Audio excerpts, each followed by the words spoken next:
सावित्री व्रतरे लिभिगला सत्यवान को जीवन दीप।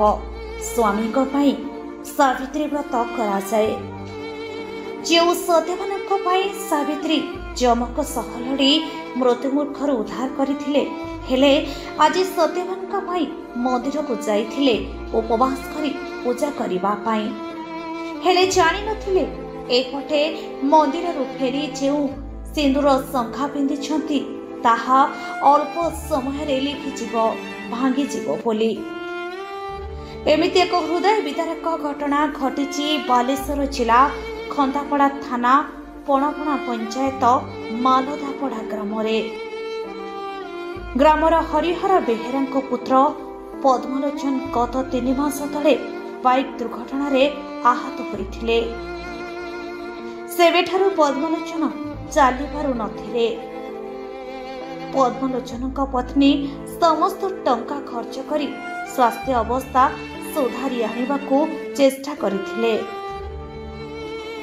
मात्र निजे कष्ट पाउथबा बेले परिवार दुख कष्ट को आखिरे देखि सही पारु नथिले।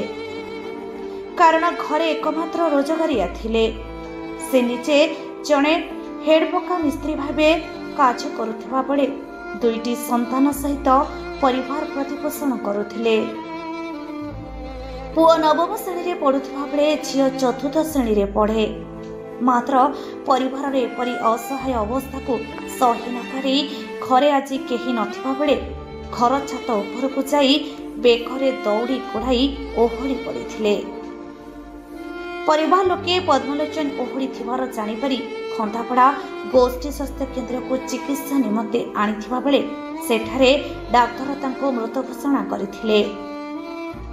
खबर पाई खंदापड़ा पुलिस घटनास्थल में शव को जबत करने सहित 24/25 मूले एक अपमृत्यु मामला रुजु करी तदंत जारी रखिछि। अन्यपटे असहाय परिवार दुख जंत्रणा छटपट हेउथिबा बेले पद्मलोचन एपरी अधीन चलीजिबारु अंचल में शोकर छाया खेली जाइछि।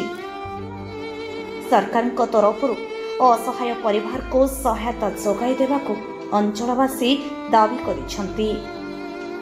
ब्यूरो रिपोर्ट अपराह्न लाइव।